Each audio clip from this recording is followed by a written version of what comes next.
My father-in-law found out I was pregnant and demanded an abortion. I walked out of his house to protect my daughter, dragged him to court, and ruined him completely. Can you believe the audacity, the pure, unadulterated cruelty that can come from family? I still remember the words that sliced through the air that night like a knife. Abort it before you curse our family with a defective child. My own father-in-law said that to me, right there at the dinner table, in front of everyone. And my husband, Ryan?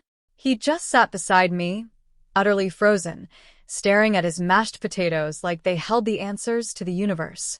His mother, Elena Vance, even nodded along, a slow, satisfied smile on her face, as if Robert had just delivered some profound wisdom.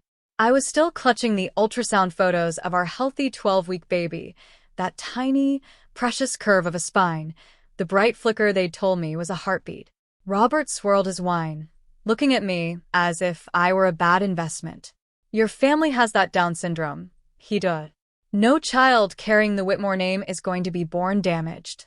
My brother, Eli, does have Down syndrome. And he is, without a doubt, the kindest, most loving person I have ever known. But Robert never saw Eli as a person. He saw him like a scratch on a perfectly polished car, a flaw on a family tree he'd spent his entire life buffing to a blinding shine. There's no Down syndrome gene that runs in bloodlines like that, I told him, trying to keep my voice steady. It's almost always a random chromosomal change. It has nothing to do with my family. Robert just let out a low, cold laugh, the kind meant to make you feel stupid. Don't insult my intelligence, he sneered. Your brother has it. That makes you a carrier. It's simple biology.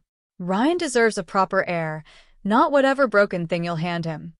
Then, in a move that still makes my blood run cold, he reached across the table, snatched the ultrasound photos right out of my hands, and dropped them into the trash can beside his chair.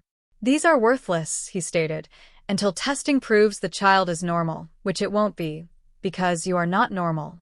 I sat there, frozen myself, unable to breathe, waiting for Ryan to say something. Anything. When he finally spoke, it wasn't to me, and it certainly wasn't to defend me. Dad has a point, he mumbled, his eyes still glued to his plate. Maybe we should just get the testing done to be safe. I looked at him like he was a stranger. Testing is fine, Ryan, I said, my voice shaking. But that's not what your father is saying. He's telling me to abort our baby based on some made-up family history. Robert pushed back his chair and stood, buttoning his suit jacket like he was wrapping up a board meeting. I've looked into your people, he announced, pacing behind the chairs. Weak lungs, a brother who can't live on his own, a grandmother who died with nothing. You are diluting 3 generations of everything I have built. He had reduced us to that, my brother, my grandmother. Your family isn't flawless either, Robert. I shot back, finally finding my voice. Your wife takes heart medication. Your daughter dropped out of college twice. He slammed his open hand flat on the table, making the wine glasses jump and ring. Those are private family matters, he snapped. What you're talking about is bringing a burden into this house. Something that will drain the estate and embarrass the name for the rest of its natural life. He meant our child. A child who might have a disability was, to him, an embarrassment and an expense. Any child of mine will be loved exactly as it is. My voice finally starting to shake. Regardless of ability. Regardless of anything. Robert turned to Ryan, completely ignoring me. Do you hear how she talks? He demanded. She wants to chain you to a defective child, the medical bills, the institutions, the special schools, a lifetime of care, while she stands there playing the saint. Is that the life you pictured for yourself? Ryan looked queasy, gray around the mouth. I mean, he mumbled, if we can catch it early before it's too late. Then Elena Vance, his mother, finally opened her mouth, and her gentle voice was somehow even worse than Robert's cruelty. No grandchild of ours can be born that way, sweetheart, she cooed, patting my hand like she was doing me a kindness. You have to think of the family. Think of what people would say. They'd say exactly what they already know, I answered, pulling my hand away. That the Whitmores care more about their name than their own blood. People with Down syndrome are not defects and they are not burdens. They are people. My brother is a person. Robert smiled at me, a condescending smirk you'd give a slow child. People, he repeated, who can't hold a job, who can't live alone, who spend their entire lives drooling and mumbling and being wiped clean by someone else. Every word he said was a lie. Every single one. It proved he knew absolutely nothing about the brother I loved, or the baby I was carrying. I stood up to leave, and Robert stepped directly into my path. "You are not going anywhere," he said, "until you agree to genetic testing and determination if it comes to that." My heart pounded, but I stepped around him. "I will test for my own peace of mind," I said. "I am not aborting a healthy baby because of your prejudice." He turned back to his son, his voice dropping to something flat and final. "Handle your wife, Ryan, or I will handle this myself. No defective heir is going to carry my name." Ryan wouldn't look at me. "Maybe we should just keep our options open," he said to the tablecloth. "Dad understands these things." "Your father is a bigot, Ryan," I told him. Elena Vance gasped and pressed her fingers to her chest like I'd cursed in the middle of church. The very next day, Elena Vance showed up at our house with a stack of glossy pamphlets about termination fanned out in her manicured hands. "Your father-in-law arranged everything," she said in that same gentle voice, as if gentleness could make any of it kinder. "The clinic is very discreet, very private. No one ever has to know about the defective pregnancy." I was 16 weeks along by then. The baby was perfect. I was so angry, I could barely see straight. "I am not ending a healthy pregnancy," I told her. She set the pamphlets down on my kitchen counter and smoothed them flat. "It isn't healthy if it came from you, dear," she said. "Your blood is tainted. Even if this one somehow turns out fine, the next one won't be." She had already decided that every child I would ever carry was suspect, defective before it even drew a breath. "Then none of you will ever be part of any child I raise," I said. Elena Vance picked up her purse, completely unbothered. "Ryan will never choose you over his father," she said on her way to the door. "He knows exactly who signs the checks." That night, Ryan proved her right. "Maybe we should hold off on kids for now," he said, not even looking up from his phone. "Dad's really shaken up about the genetic risk." I stood in front of him in our living room, staring at the man I had married. "Your father's wrong," I said. "Medically, scientifically, morally. In every single way a person can be wrong, he is wrong." Ryan kept scrolling. "It's not too late for other options," he said, so casually it turned my stomach. "Dad knows a doctor who would still take care of it. His father had gone and found someone willing to end a healthy pregnancy at 16 weeks for no medical reason, out of nothing but shame and pride." "You want me to abort our baby?" I said slowly. "Because your father is ashamed of my brother?" Ryan got defensive fast, the way he always did when he knew he was wrong. "He's not ashamed. He's practical," he insisted.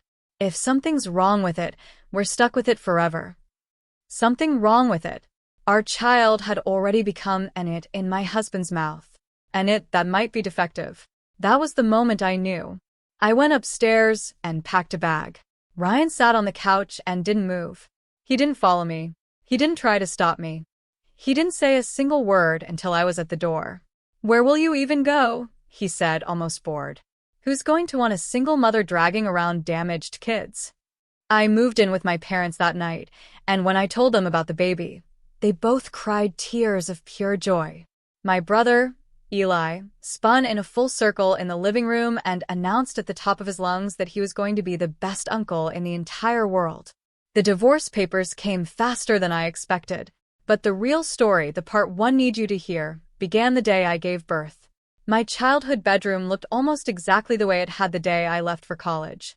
My mom had already cleared out half the closet and was unfolding a second-hand portable changing table before Dad had even finished carrying in the last box for my car. She moved so fast, unpacking tiny sleepers and blankets she must have bought within an hour of my phone call. Dad put down the last box, squeezed the back of my neck the way he used to when I was small, and didn't say anything at all, which somehow meant more than anything he could have said. I sat on the edge of my old bed, watching my mother arrange impossibly small clothes, and for the first time since that dinner in the Whitmore house, I didn't feel like I was drowning completely alone.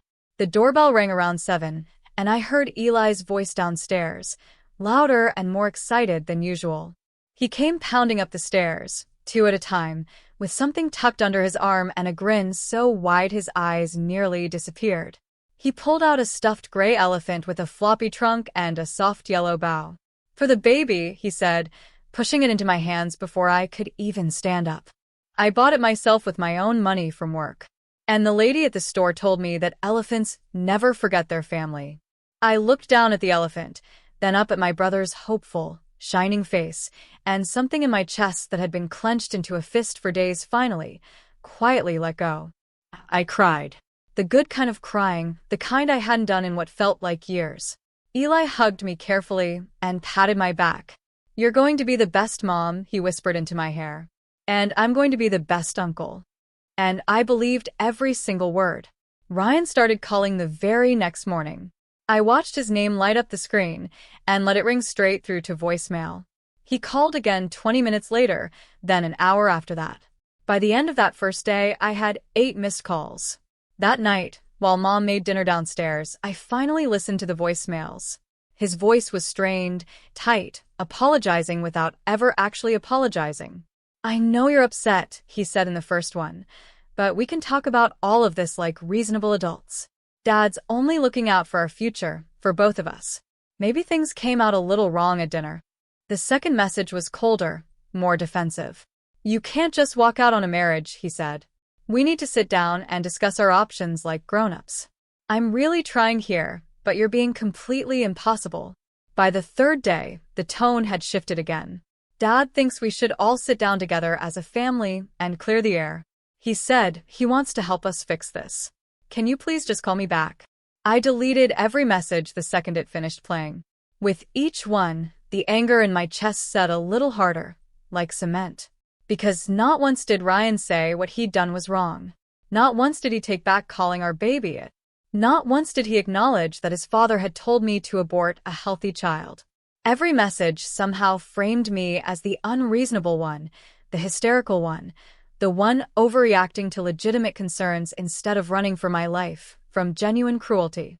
The very last voicemail came on the 7th day. "Dad really wants to speak with you himself," he said. "He feels like there's been a big misunderstanding. Please just hear him out." I blocked his number right then, sitting cross-legged on my childhood bed with Eli's stuffed elephant in my lap. And I felt lighter the second I did it. The law office of Marsh and Reyes was on the 3rd floor of an old brick building downtown, smelling of paper and burnt coffee. Sarah Reyes was younger than I expected, maybe 40, with dark hair pulled back tight, a calm, steady voice, and eyes that seemed to miss nothing. She let me tell the entire story from beginning to end without interrupting.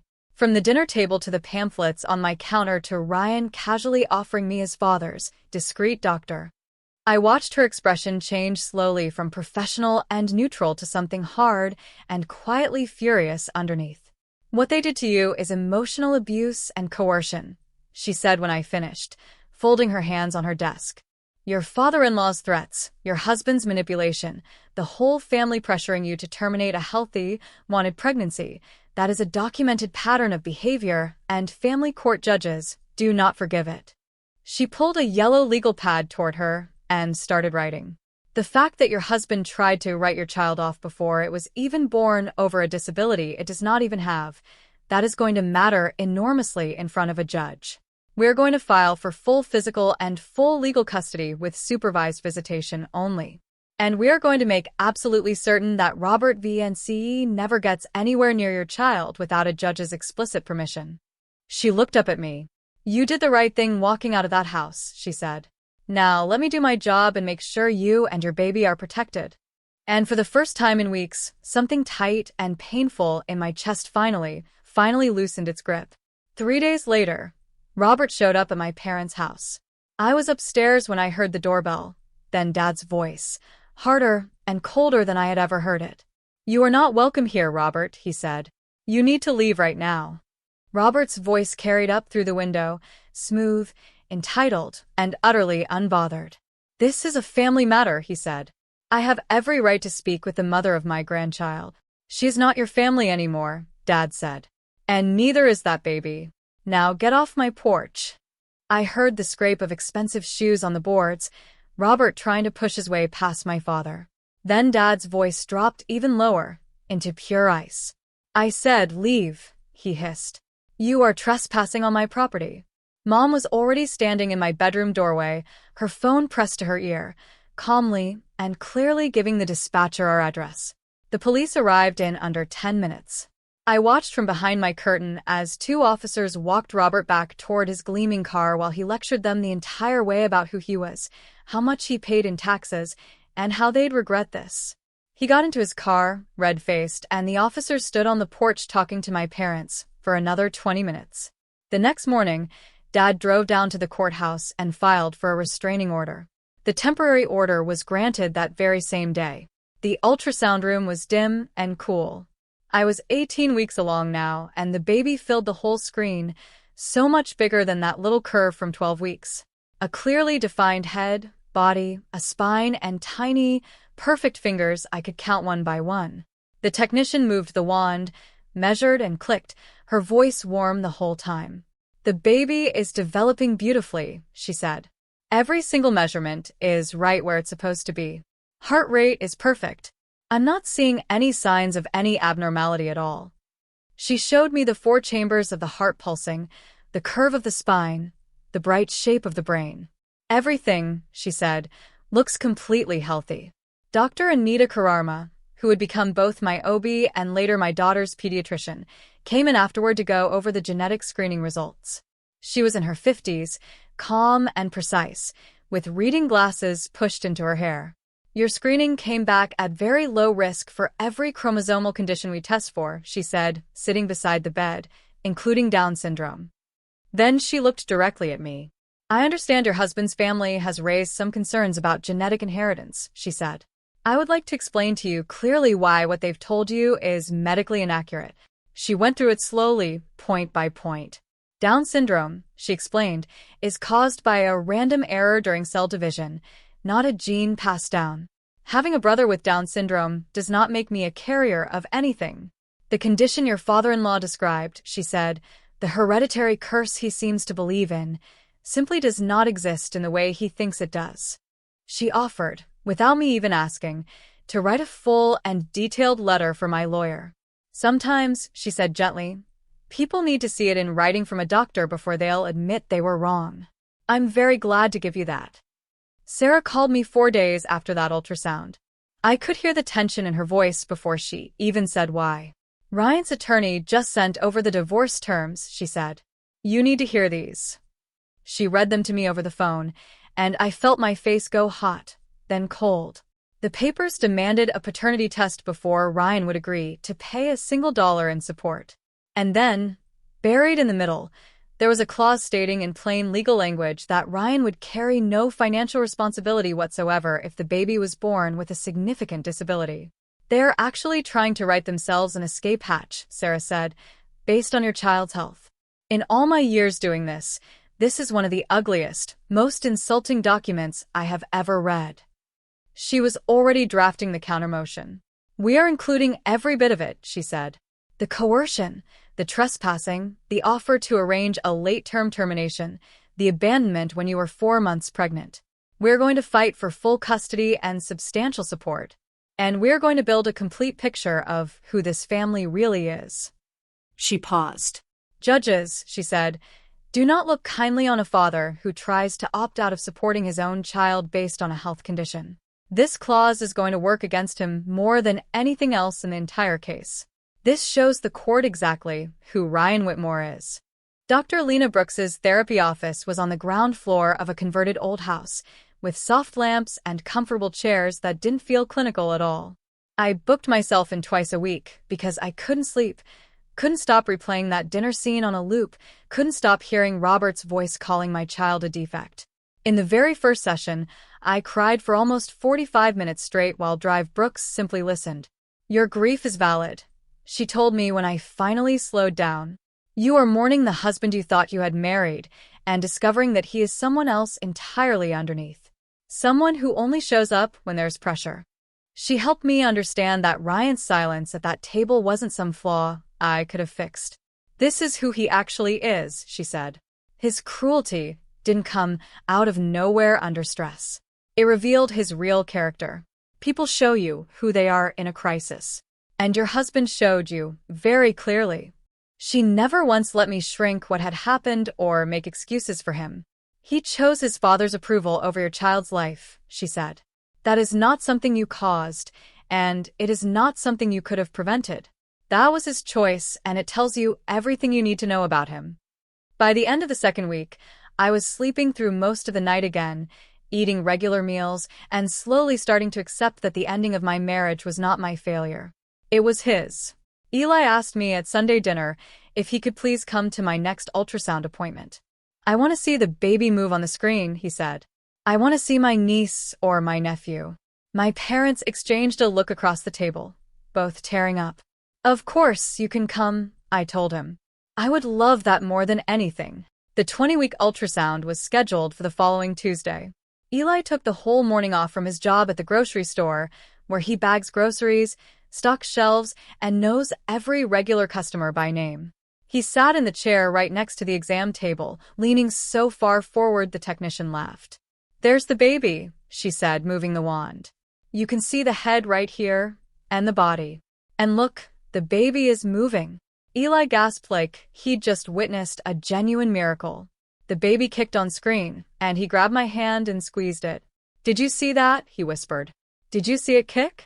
He asked her 100 questions, one after another, and the technician answered every single one patiently.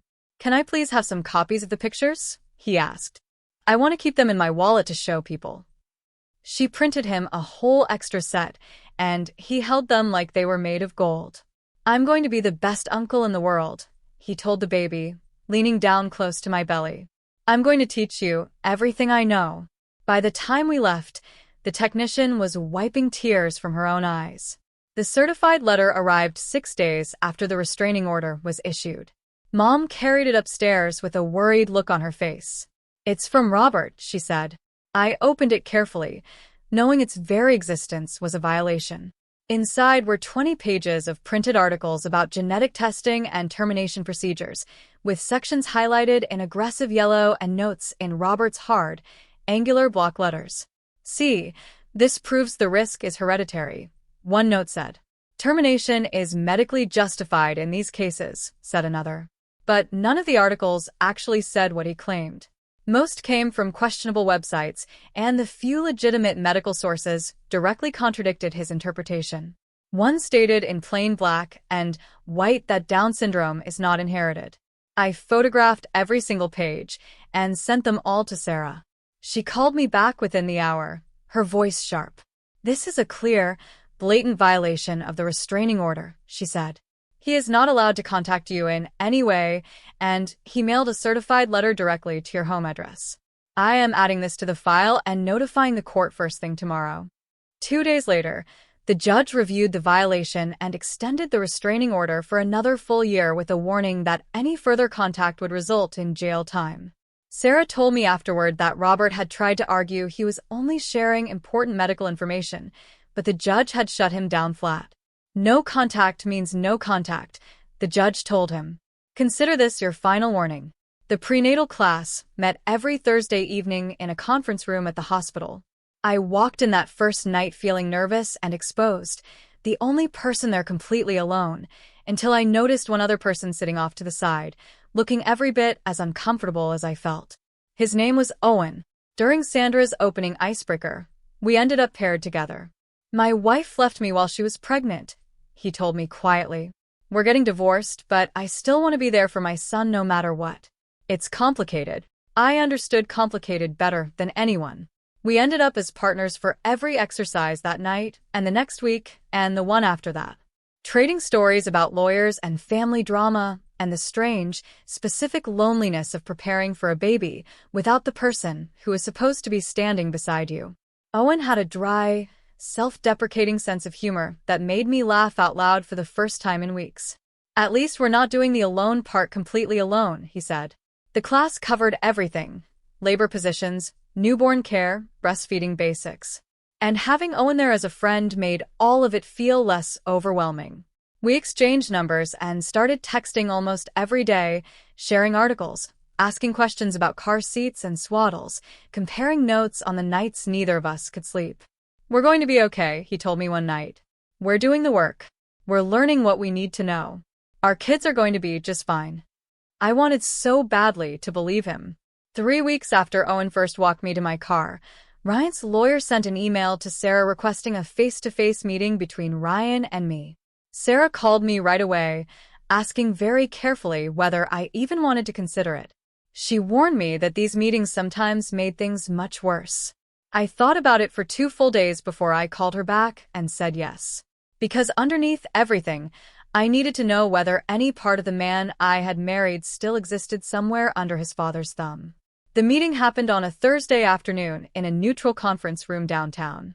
I got there 10 minutes early and sat beside Sarah until Ryan arrived. He looked terrible.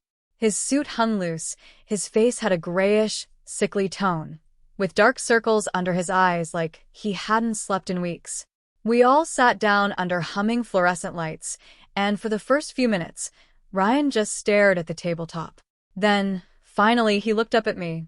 He started by saying he was sorry for how things had happened. His voice was quiet, his hands folded like a schoolboy. I watched his face, waiting for him to say something real. Then he added that his father had only been worried about him getting trapped in a difficult situation, and that maybe the two of us had both overreacted to a few strong words at a family dinner. The words landed on me like a bucket of ice water. It wasn't an apology for anything he had actually done. It was an apology for the outcome. He wasn't taking responsibility for calling our baby in it, or for offering me his father's abortion doctor, or for standing by while Robert dropped my ultrasound photos in the trash. He was expressing regret that I had reacted badly to his family's reasonable concerns. I glanced sideways and saw Sarah's jaw tighten. Ryan kept going, talking about how stressful everything had been for him, how he'd never meant for things to get this bad, how maybe we'd both said things we didn't mean, how his father did, after all, have some valid points about genetic testing. And I felt something inside me go completely, permanently cold. This wasn't remorse. This was Ryan trying to rewrite the entire history of what had happened so that he could sleep better at night. Sarah asked his attorney coolly whether there was an actual proposal on the table. The lawyer glanced at Ryan, and Ryan shifted in his chair, looking at me with an expression that I think was meant to seem sincere. He said he'd been doing a lot of thinking and that the truth was he didn't really want to be a father right now. The words came out slow and careful, like he was testing how they'd sound. His lawyer jumped in smoothly to say that Ryan recognized he simply wasn't ready for the responsibilities of parenthood. Then Ryan took a breath and asked if I would consider letting his parents adopt the baby. The entire conference room went dead silent. I sat there staring at him, unable to process the words. He wanted me to give my child to Robert, to the man who had called my baby a defect and demanded I abort it.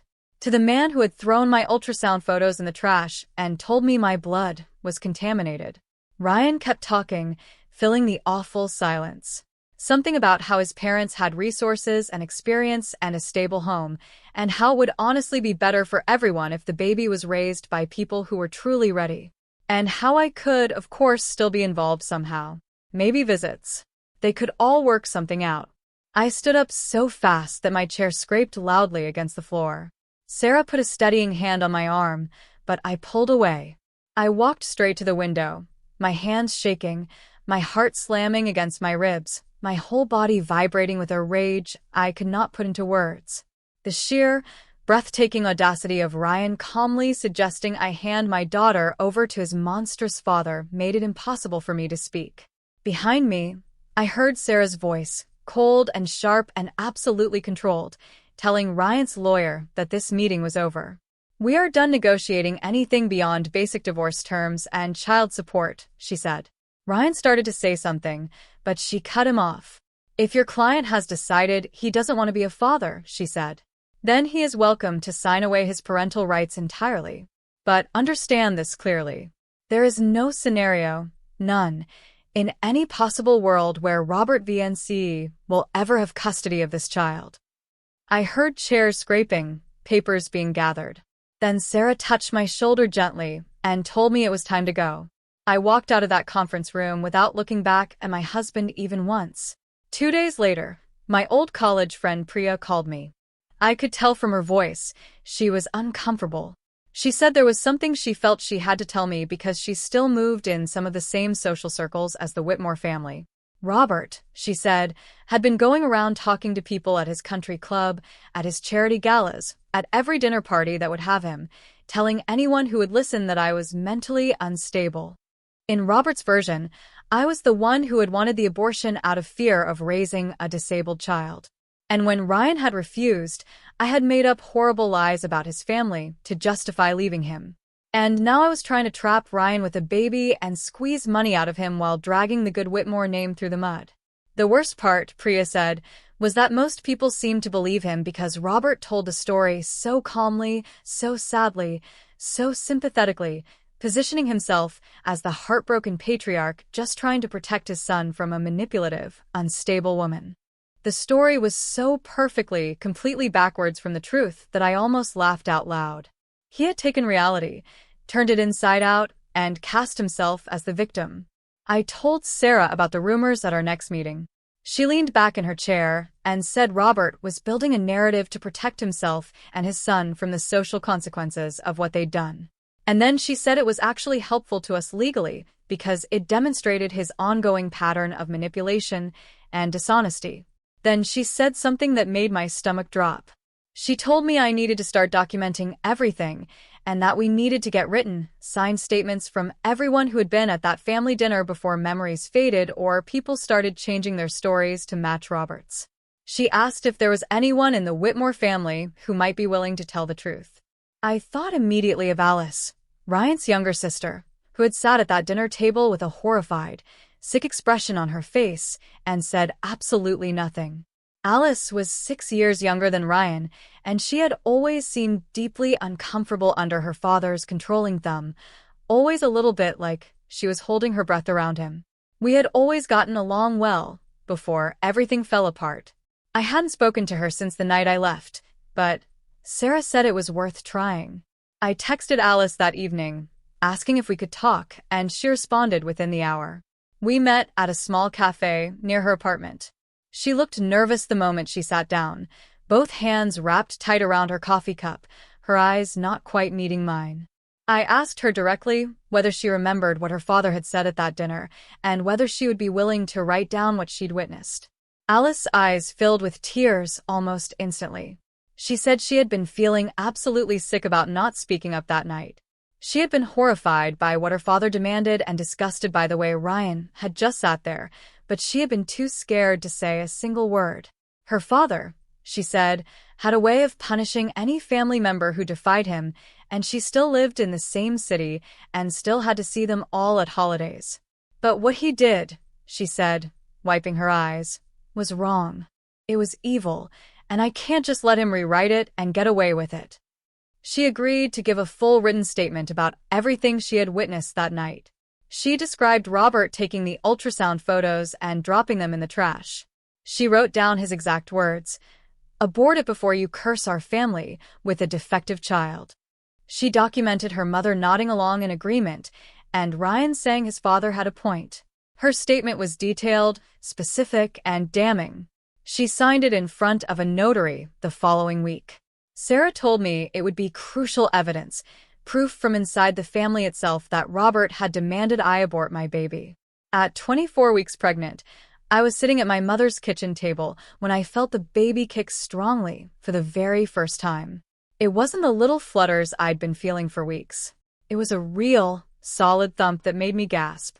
Mom looked up from chopping vegetables.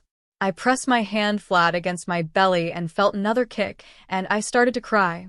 Mom dropped her knife, came around the table, and put her own hand next to mine. She waited, then her eyes went wide when she felt the baby move. She started crying too, pulled me into a tight hug, and told me she remembered exactly what it felt like when she was pregnant with me and felt me kick for the first time. How it was the moment everything became real. Dad came home an hour later and found us still sitting there. Mom made him put his hand on my belly too, and the three of us waited quietly until the baby kicked again. Dad's whole weathered face lit up like a boy's.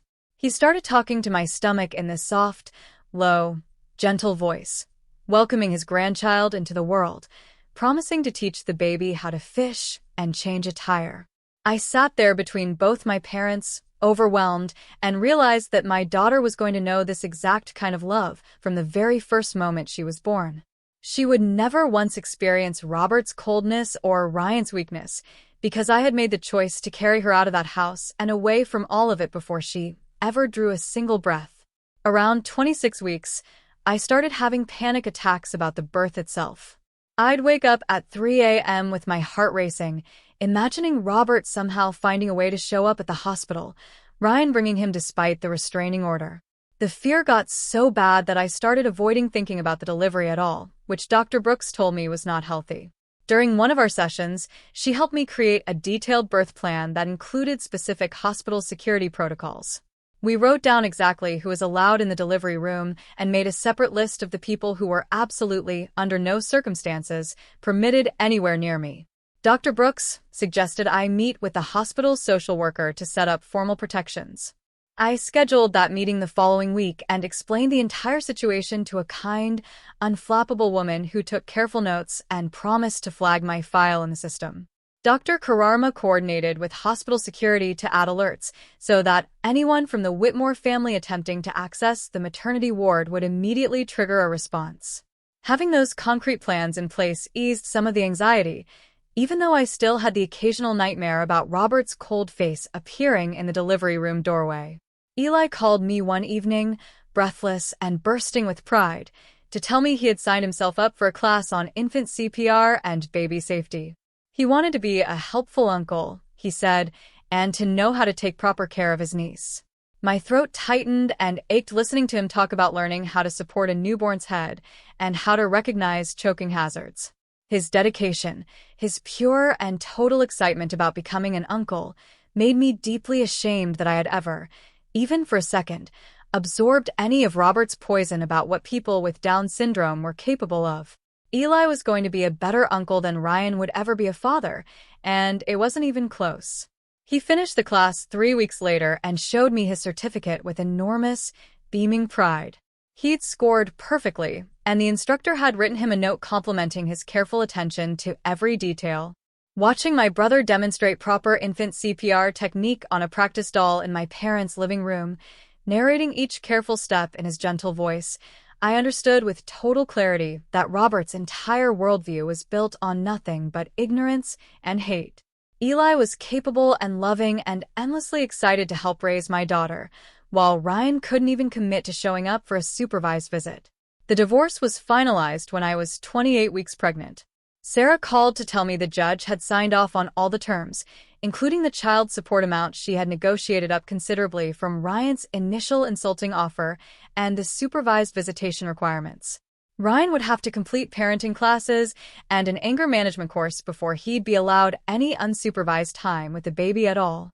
The settlement included an ironclad clause stating that Robert could never have contact with my child without my explicit written permission. "It's done," Sarah told me. "You are legally free of Ryan Whitmore." I sat in my childhood bedroom after I hung up the phone and put my hand on my belly and felt the baby move. And I thought about how my daughter would grow up knowing her parents were divorced before she was even born, but that she would also grow up completely surrounded by people who loved her without a single condition attached. That seemed to me like a more than fair trade. Robert tried to interfere one last time 2 weeks later. Dr. Kararma's office called me, sounding concerned, and said that a man claiming to be my father had contacted them asking about my test results and my due date. The receptionist had been suspicious because the voice on the phone didn't match my listed emergency contact, and the questions felt off and probing. She had refused to give out any information and had reported the attempted privacy violation to Dr. Kararma, who immediately called me. I knew without a shred of doubt that it was Robert. He was still trying to get information about my pregnancy, still trying to exert some threat of control over me and my baby. Dr. Kararma filed a formal complaint with the medical board and reported the attempted records breach to the authorities. Sarah used the incident to file for a permanent restraining order, one that would extend to protect my child after birth as well. We went before the judge 3 days later with a thick stack of documentation of Robert's escalating pattern of harassment, the trespassing, the certified letter, and now the attempted medical records breach. The judge granted the permanent restraining order and sternly warned Robert that any contact whatsoever with me or my child would result in his immediate arrest and jail time. Robert's lawyer tried to argue that his client was simply a concerned grandfather. The judge cut him off. Concerned grandfathers, the judge said flatly, do not violate restraining orders and impersonate a woman's father to steal her private medical records. I found a small apartment just 2 blocks from my parents' house and signed a lease that same week. Dad showed up on moving day with his truck and 3 guys from my prenatal class, including Owen, who by then had become a genuine, steady friend.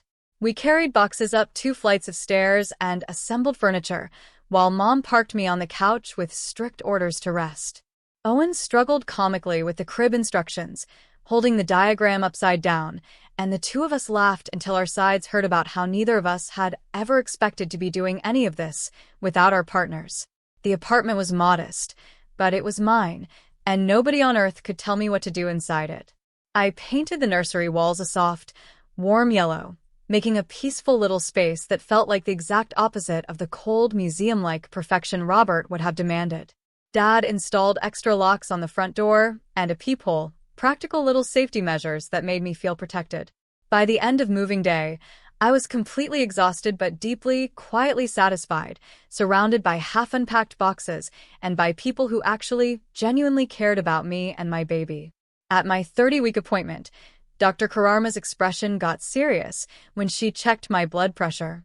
She took it 3 separate times and then told me the numbers were higher than she liked and that I needed to come back in 2 days for monitoring. The stress of the past several months had finally caught up with my body. She put me on modified bed rest.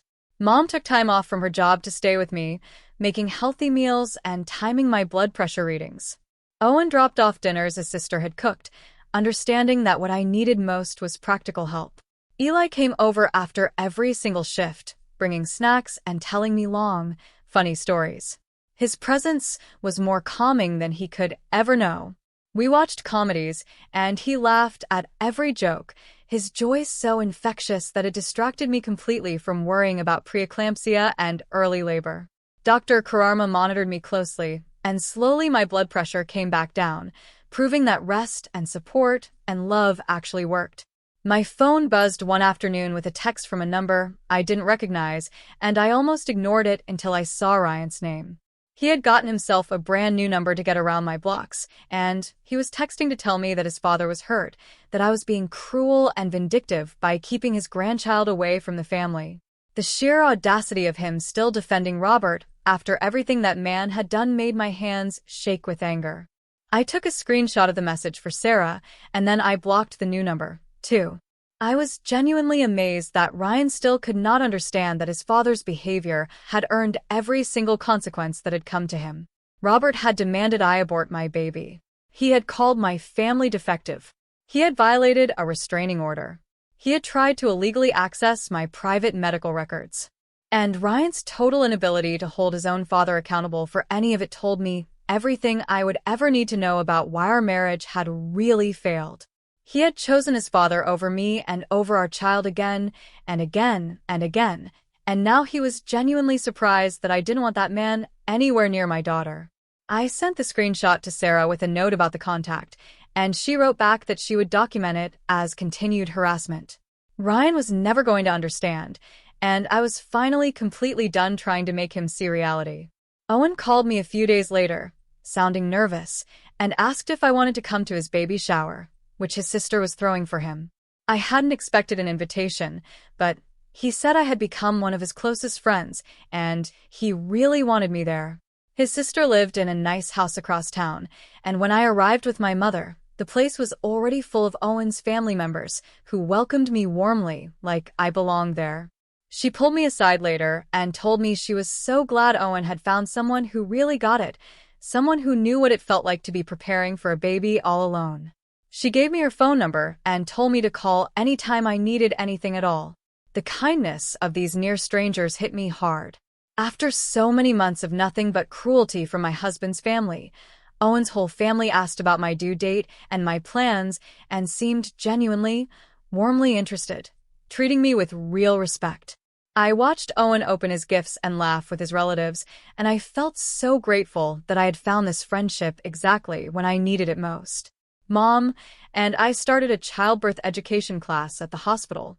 She was going to be my birth partner, since Ryan had abandoned that role.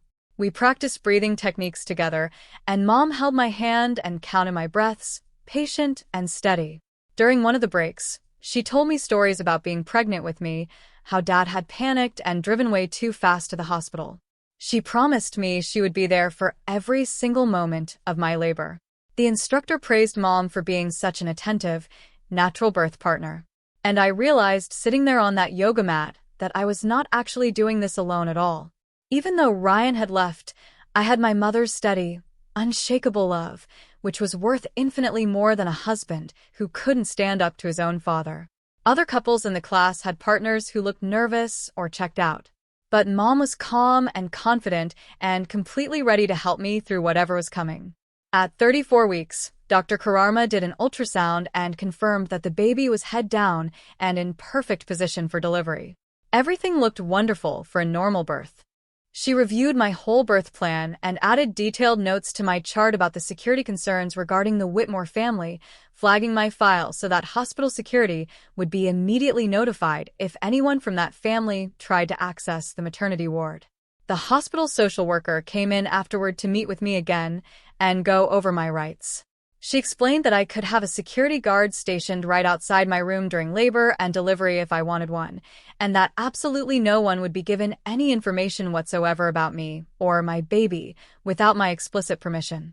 They had dealt with family situations like mine before, she assured me, and they took patient safety extremely seriously. I signed forms authorizing only specific people to visit me and receive information, a short list that included my parents, Eli, and a few close friends, and absolutely no one from the Whitmore family. Knowing that the hospital had my back made me feel genuinely safe about the actual birth for the first time. Around then, Alice reached out to me through a long private message on social media, saying that she had cut off contact with her father entirely over how he had treated me. She apologized again for not speaking up at that terrible family dinner and said she simply couldn't stay silent anymore about her father's cruelty. She asked very tentatively if she might be able to be part of the baby's life someday, acknowledging that she would completely understand if I said no, but hoping I might at least consider it. I read her message 3 times. I wrote back carefully, saying that we could revisit the conversation after the baby was born, once I'd had a chance to see whether she actually maintained her boundaries with her father over time. I told her I appreciated the apology, but that actions mattered far more to me than words. She wrote back thanking me for even considering it and promising she was serious about standing up to Robert from now on. Eli surprised me by organizing a baby shower with help from my parents and aunt. I walked into my parents' house one Sunday thinking we were just having our usual dinner and found the whole living room full of people and decorations. Owen was there with his sister. Friends from my prenatal class had come. Even Sarah's paralegal showed up with a beautifully wrapped gift.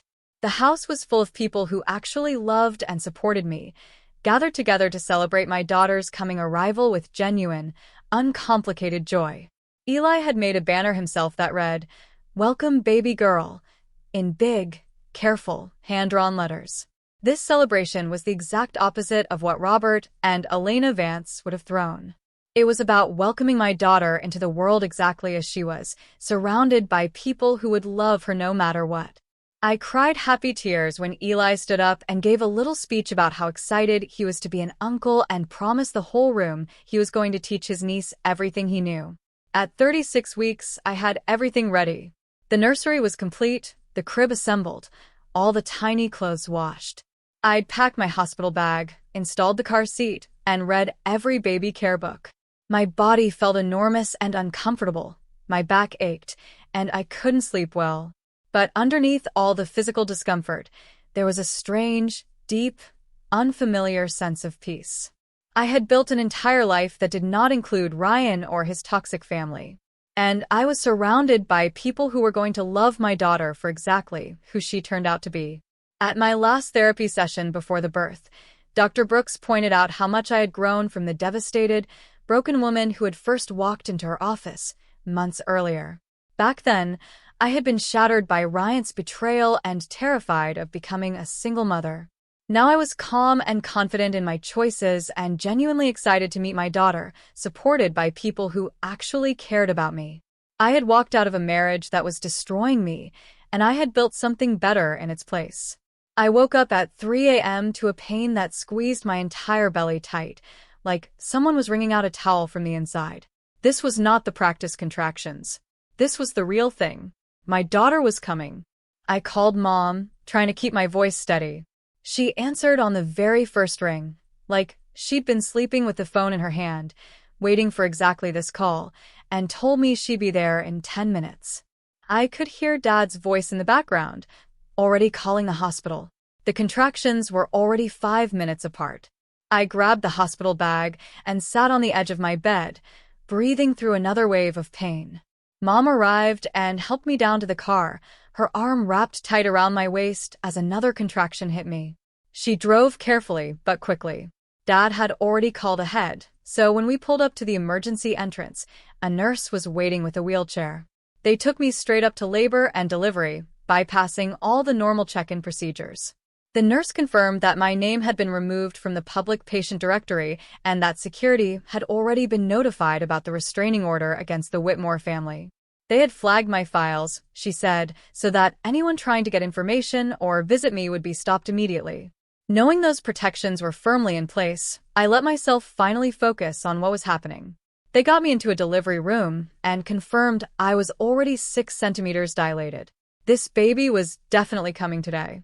The contractions kept coming, harder and closer together. Mom held my hand and coached my breathing. Her steady, calm presence keeping me grounded every time the pain threatened to sweep me away. She wiped my forehead with a cool, damp cloth and reminded me to relax. The whole morning passed in a blur of pain and breathing and my mother's voice. Owen texted, saying he was rooting for me and couldn't wait to meet the baby. Eli sent a voice message that made me cry right through a contraction, his excited voice saying he couldn't wait to be an uncle. The labor and delivery nurse was kind and endlessly professional, never once asking where my husband was or making me feel like less of anything for being there without a partner. By early afternoon, the contractions were coming so fast I could barely catch my breath. Mom stayed right beside me, never leaving. The nurse checked me again and said it was time to push. I pushed through contraction after contraction, more exhausted than I'd ever been, but absolutely determined. And after what felt like forever, I heard the single most beautiful sound I had ever heard in my life. My baby's cry filled the whole room, and the nurse lifted her up, this tiny, perfect, furious little person, and placed her directly on my chest. The entire world stopped turning. Every single thing I had been through, all the pain and the betrayal and the fear, vanished the moment I looked down at her face. She had a full head of dark hair plastered to her head and my exact nose, and she was, without question, absolutely perfect.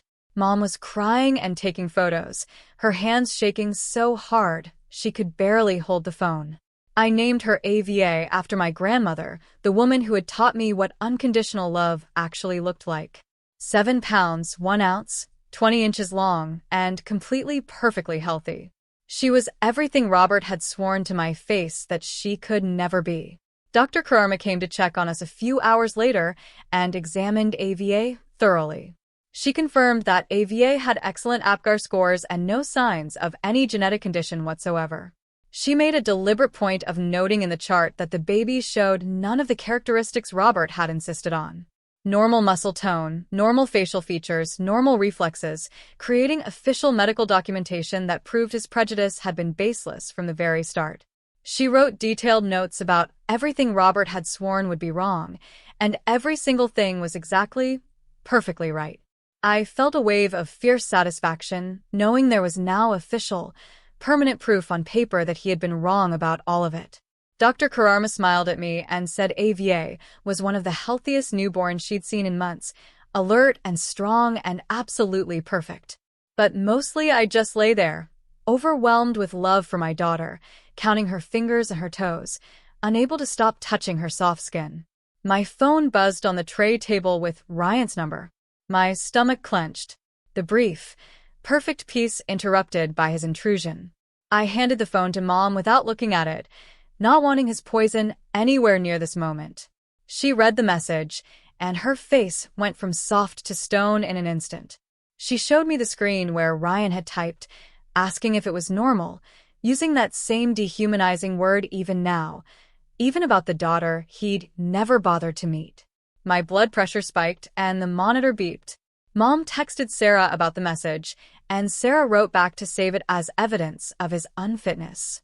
Then Mom typed one final message to Ryan, saying that all future communication would go through the lawyers, and blocked the number again.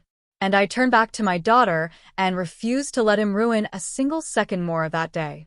The next morning, Eli came to the hospital to meet AVA.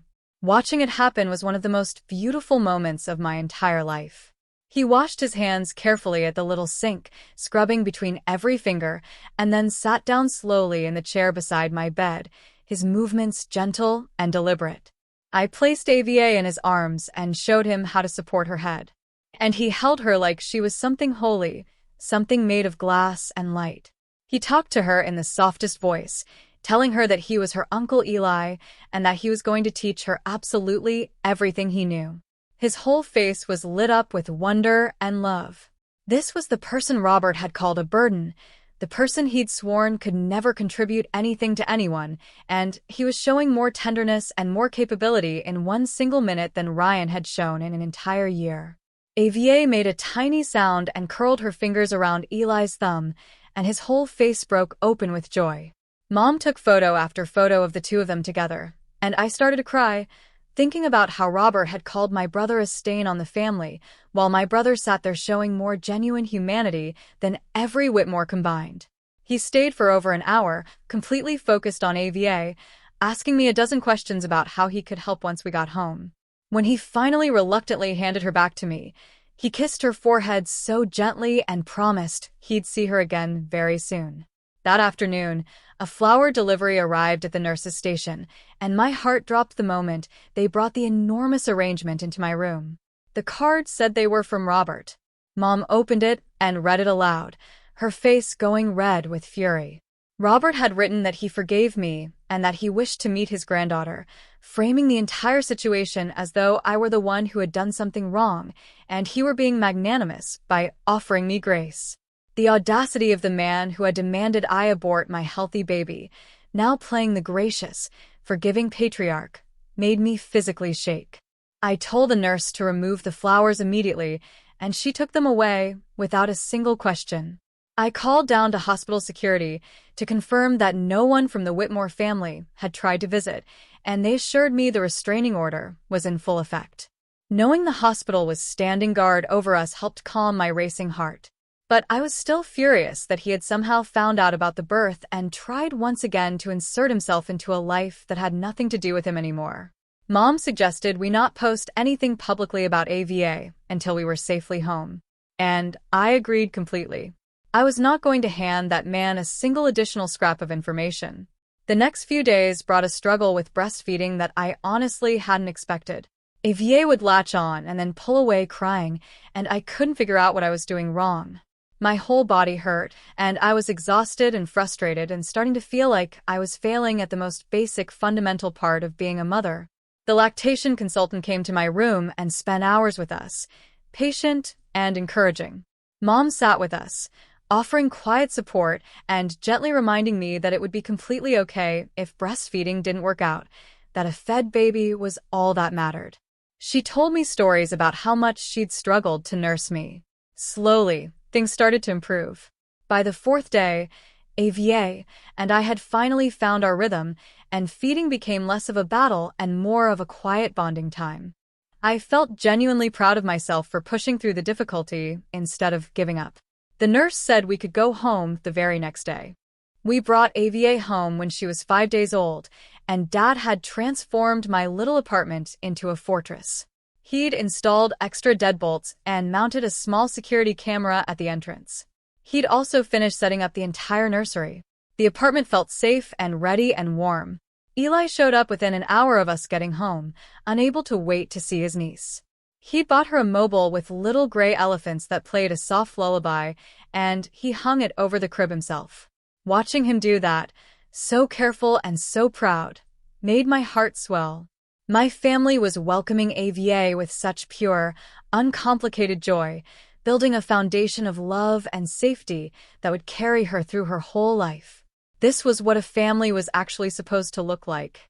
People showing up, people helping, people loving without a single condition or judgment attached. And I knew, standing in the middle of my little apartment, surrounded by all of it, that I had made exactly the right choice when I walked out of the Whitmore house.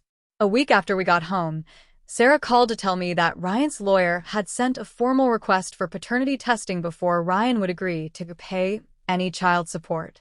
She explained it was Ryan's legal right, even though the request landed like one more deliberate insult. I agreed to the test immediately because I knew AVA was his daughter, and I wanted the legal obligation established fast. The results came back 2 weeks later, confirming exactly what I'd always known. Then, 3 weeks after AVA was born, Sarah forwarded me a letter from Robert's attorney demanding grandparent visitation rights. The letter claimed that I was cruelly alienating a devoted grandfather from his only grandchild, and that he had a legal right to a relationship with AVA. My blood pressure spiked reading Robert's twisted version of reality. Sarah spent the next week preparing a detailed response that included documentation of every single instance of harassment, every coercion attempt, every violation of the restraining order. She attached Dr. Kararma's medical records proving that all of Robert's claims about genetic defects were scientifically false. And she included Alice's notarized witness statement from that dinner. The hearing was scheduled for a month later. Robert sat across the courtroom beside his expensive lawyer, looking confident and entitled. The judge reviewed all the evidence, listened to both sides, and denied Robert's petition completely, warning his attorney that any further legal harassment would result in real sanctions. Robert's face went a deep, mottled red as he stormed out of that courtroom, and I felt nothing but calm. At AVA's 2-month pediatrician appointment, Dr. Kararma did a complete examination and confirmed that AVA was thriving perfectly. She'd gained back her birth weight plus a healthy amount extra, and all of her reflexes and responses were exactly what they were supposed to be. Dr. Kararma asked how I was doing both emotionally and physically. And I admitted that I was more exhausted than I'd ever been, but also somehow happier than I ever expected to be. She nodded and then told me about a postpartum support group for single mothers. I started attending the following week and met other women who were navigating parenthood alone. The group quickly became a lifeline, a place where I could talk honestly about the hardest parts without any judgment. Ryan's first supervised visitation happened when AVA was 3 weeks old at a family court facility. I sat behind the glass and watched as a supervisor carried AVA into the room and placed her in Ryan's arms. He held her stiffly like she might shatter, his whole body rigid and uncomfortable. For 30 full minutes, he just sat there, not talking to her, not engaging at all, occasionally shifting position, but mostly just staring blankly at the wall. When the time was finally up, he handed AVA back to the supervisor with visible, obvious relief. The supervisor told me afterward that Ryan had mentioned needing to work up to longer visits, that he wasn't ready for more time yet. I drove home with AVA sleeping peacefully in her car seat and understood with total, final clarity that Ryan was never going to be a real father to her. He was going through the motions only because the court required it. Eli asked if he could babysit so that I could go to my therapy appointment with Dr. Brooks. I hesitated but agreed. I left detailed instructions and both my and mom's cell numbers. I rushed through the session, worrying. When I got back, I found Eli sitting on the living room floor with AVA on a blanket, singing softly to her while showing her a picture book. He'd changed her diaper without a single problem and fed her a full bottle of milk. AVA was completely content, and Eli was absolutely beaming with pride. I tried to pay him, but he protested, saying that family doesn't charge family. I insisted because I wanted him to understand that his help had real, genuine value. He finally accepted the money with a shy, please smile. Robert made one final attempt to contact me by showing up at my parents' house on a Saturday afternoon when he knew I always visited. Dad saw his car pull up and called the police immediately, while Mom quickly moved AVA and me into the back bedroom. The officers arrived within minutes and found Robert standing on the front porch demanding to see his grandchild. They arrested him right there on the spot for violating the restraining order. He spent a night in a jail cell before posting bail. The judge called a hearing and extended the restraining order for 5 more years with a stern warning that any further violation would result in serious jail time, not just an overnight stay. Robert's lawyer tried to argue that his client was just a grandfather who wanted to meet his grandchild, and the judge cut him off cold. Grandfathers who actually cared about their grandchildren, the judge said, do not violate court orders and try to steal medical records. I returned to my job at the marketing firm when AVA was 8 weeks old, nervous about how I'd manage. My boss had held my position and told me she'd be flexible. Mom agreed to watch AVA during the day. The juggling act of working motherhood was harder than I'd ever imagined, but somehow I found a rhythm. 2 months after his first visit, Ryan completed his required parenting classes, and his lawyer filed a request for expanded visitation time. Sarah pulled the attendance records and discovered that Ryan had actually missed 3 scheduled visits without ever calling ahead. At the hearing, Sarah argued that Ryan's inconsistency proved he wasn't ready for unsupervised time. The judge reviewed the records and agreed to keep the visits supervised only. Ryan actually looked relieved rather than disappointed when the judge made her ruling. And I understood in that moment that he'd only filed the motion because someone had told him he should, not because he genuinely wanted more time with his daughter. He was doing the absolute bare minimum the court required of him, and not one thing more. At AVA's 3-month checkup, Dr. Kararma commented on how alert and social she was, tracking faces and turning toward voices, meeting every developmental milestone ahead of schedule. A friend from my support group mentioned that her cousin was single and looking to meet someone, and asked if I'd be interested. The whole idea of dating felt strange, but it also felt quietly empowering. I met him for coffee one afternoon, and he knew up front that I was a single mom and said that was completely fine. We talked easily about work and hobbies and life, and it felt good to be seen as a person and not just an ex-wife. Alice kept her word. She met AVA for the first time at a park near my apartment, and she knelt down to AVA's level and spoke to her so softly, then looked up at me with tears in her eyes and apologized all over again. I told her actions mattered more than words, and she nodded. She texted before every single visit and respected it every time I said no. By the time AVA was 5 months old, I trusted her enough to let her babysit for a full hour while I ran errands, and she handled it perfectly. Then, a letter arrived from Robert's lawyer, but this one wasn't a legal demand or a threat. It was 2 full pages of Robert claiming at length that he was the real victim in all of this. He wrote that I had turned his son against him, destroyed his family, and stolen his only grandchild out of pure vindictive spite. He claimed that someday I would deeply regret denying AVA a relationship with her grandfather. The letter painted Robert as a loving, wrongly rejected grandfather, completely rewriting history to erase the fact that he had demanded I abort my baby.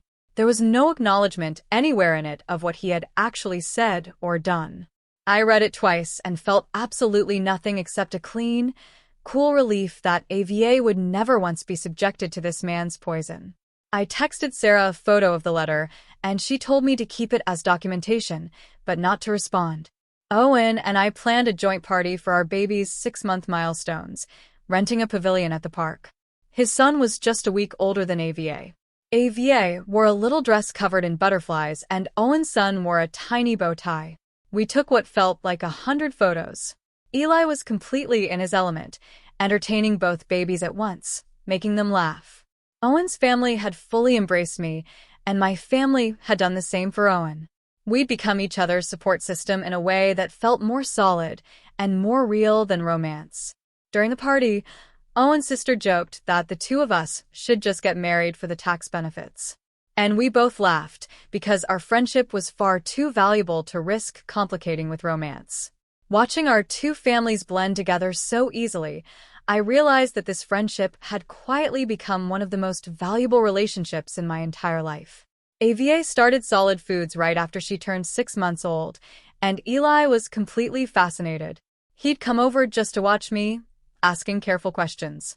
He wanted to try feeding her himself, and he took to it immediately. He'd make little airplane noises and silly faces, and celebrated every single successful bite like it was a major victory. He remembered her feeding schedule better than I did some days. Ryan had missed his last 2 scheduled visitations, but Eli showed up almost every single day. He'd learned all of her little preferences and quirks. Watching my brother carefully spoon mashed peas into AVA's mouth, narrating the whole thing in his gentle, patient voice, I felt the old anger at Robert's prejudice rise up in me all over again. This was the person he had called a burden. And here he was, showing more patience and more love than Ryan had ever managed. But mostly, I just felt overwhelming gratitude that AVA had Eli in her life. Ryan's lawyer filed a motion requesting reduced child support when AVA was 7 months old, claiming financial hardship. Sarah immediately started investigating and discovered that Ryan had bought himself a brand new sports car just 2 months earlier and had taken an expensive vacation to Mexico. Sarah compiled all the evidence, including screenshots of his spending. We went before the judge. Ryan's lawyer tried to argue, but the judge wasn't buying it. She reviewed the financial records and flatly denied the request. Ryan looked annoyed, like he genuinely expected to get away with it. After that hearing, he stopped attending his visitations almost entirely. I understood that Ryan was slowly, quietly removing himself from AVA's life entirely by his own choice, because being a father was simply too much work when he couldn't control every single term of it. Part of me felt a distant sadness, but mostly, I just felt relief that she would never have to grow up with his rejection. AVA's 9-month checkup fell on a Friday morning. Dr. Kararma commented on how exceptionally healthy AVA was, how she was hitting all of her developmental milestones early and showing advanced social skills. AVA babbled constantly now and pulled herself up to standing. Dr. Kararma smiled, then looked up at me with real understanding. She asked if I wanted her to include specific documentation about AVA's completely normal development, and I said yes, because I wanted a clear paper trail in case Robert ever tried anything legal again. Dr. Kararma spent several minutes writing detailed notes that specifically refuted any possible claim about genetic defects or disabilities. I thanked her for understanding exactly why that documentation mattered so much. My boss called me into her office one Monday morning, and I braced myself for bad news, but instead she offered me a promotion.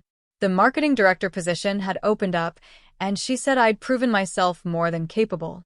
The promotion came with a significant raise, enough that I could finally move into a larger apartment. I accepted it on the spot. I spent my lunch break scrolling through rental listings and found a 2-bedroom place in a better, safer neighborhood with a proper nursery. Dad helped me move on a Saturday, and Owen showed up with his own pickup truck without my even asking. Eli took charge of organizing AVA's new room. The new apartment had better security and was even closer to my parents' house. Unpacking that night, I looked around at everything I had built and felt a deep, quiet pride. My life looked absolutely nothing like the one I'd imagined when I married Ryan, but this was so much better. Ryan missed 6 scheduled visitations in a row. Sarah told me, we now had solid grounds to file for termination of his parental rights based on abandonment. I thought about it carefully for a full week, genuinely considering whether AVA might want a relationship with her biological father someday. But I ultimately decided that growing up with his active rejection would hurt her far more than never knowing him at all. Sarah filed the motion, and we got a court date for January, right after AVA's first birthday. Ryan's lawyer called to say that Ryan wouldn't contest the termination, that he agreed it was best for everyone involved. The hearing was brief, just 10 minutes. The judge asked Ryan directly whether he understood that he was giving up all of his parental rights permanently, and he said yes, without a moment's hesitation. He actually looked relieved when the judge signed the papers. I felt a distant sadness for AVA, but also an enormous gratitude that she would never have to grow up with his half-hearted, resentful presence. The judge terminated his rights, and Ryan left the courtroom without looking at me even once. Eli came over that same evening and asked very seriously if AVA could call him Uncle Eli when she started really talking. I told him that she absolutely would, because he had earned that title 1,000 times over through his constant presence and his boundless love. That he had been more of a real parent figure to her than Ryan had ever been. He had shown up for every milestone, every doctor's appointment I invited him to, every random Tuesday when I just needed an extra pair of hands. Everything Robert had ever believed about people with Down syndrome was nothing but ignorant prejudice, proven completely wrong over and over by Eli's capability and his devotion. AVA adored him, lighting up and reaching for him the instant she heard his voice. He was going to be the steady, loving male role model in her life. AVA's first birthday party filled my parents' backyard with people who genuinely loved her. Mom decorated, and Dad set up tables loaded with food. Eli hung a banner he'd made himself and organized little games. Owen came with his son. My friends from the support group came. Even Alice showed up with a thoughtful gift. AVA wore a little crown and seemed genuinely confused by all the attention, but she smiled at everyone. We did the cake smash photos, and she grabbed fistfuls of frosting, laughing that pure, unself-conscious baby laugh. I was pushing the shopping cart down the produce aisle when AVA was 14 months old, her little legs swinging happily in the seat. She babbled constantly, pointing at all the bright-colored fruits. I was reaching for a bag of apples when I felt someone staring at us. Robert stood frozen near the display of bananas, his eyes locked onto AVA. The restraining order meant he could not come within 50 feet of us, but nothing could stop him from looking. AVA chose that exact moment to laugh, a pure, ringing, joyful sound that echoed all the way down the produce section. She clapped her tiny hands together and said something that sounded like, "Mama Apple," pointing insistently at the fruit. I watched Robert's face change as he stared at her, and I saw the exact instant he understood that his granddaughter was perfect. She was healthy and thriving and clearly, obviously developing completely normally. Everything he had sworn to my face was impossible with my tainted, defective genes. I watched his expression shift slowly from shock to something that might finally have been regret. I felt a deep, calm satisfaction settle into my chest as I looked at him standing there, small and stunned among the bananas. I turned the cart around and steered it toward the checkout, leaving Robert standing frozen in the aisle. His loss was entirely, completely his own fault, and I did not waste one more thought on him. Alice called me about a week later, her voice careful and measured. She said Ryan was getting remarried. I asked her why she was telling me this, and she hesitated before admitting that Ryan had told his new fiancée that he didn't have any children. He had erased AVA completely from his new life, pretending she simply didn't exist, so that he could start fresh without the inconvenient complication of a daughter. The word stung for maybe 30 seconds, and then I realized it was actually a gift.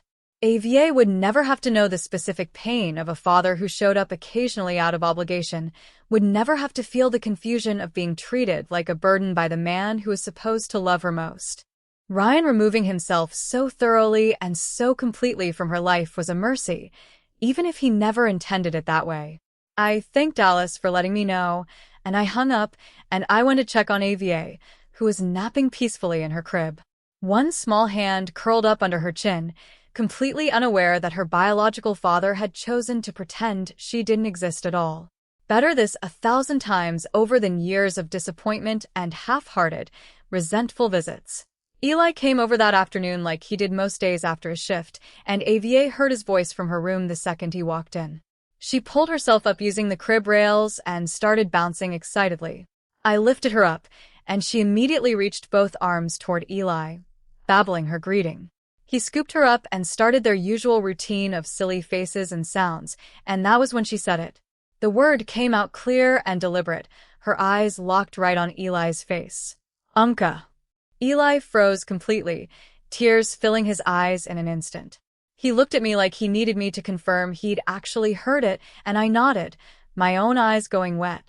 AVA patted his cheek with her little hand and said it again, so proud of her brand new word. Uncle Eli. He held her close against his chest and cried the happiest tears I've ever seen while she kept repeating it over and over like she discovered something wonderful, because she had. At AVA's 18-month checkup, Dr. Kararma measured and weighed her and checked every developmental milestone. AVA cooperated cheerfully, showing off her walking and her growing vocabulary. Dr. Kararma finished the exam and looked at me with a warm smile. She said she'd been a pediatrician for 15 years and that she had never once seen a happier, healthier child than AVA. The words hit me harder than I ever expected, and I had to blink back tears. Robert had been wrong about every single thing. His prejudice and his predictions and his absolute certainty that my genes would produce a defective, burdensome child. And instead, I buckled my perfect, thriving, laughing daughter into her car seat, listening to her babble happily about the stickers Dr. Kararma had given her. And I drove the two of us home, completely and finally at peace with every single choice that had brought us here.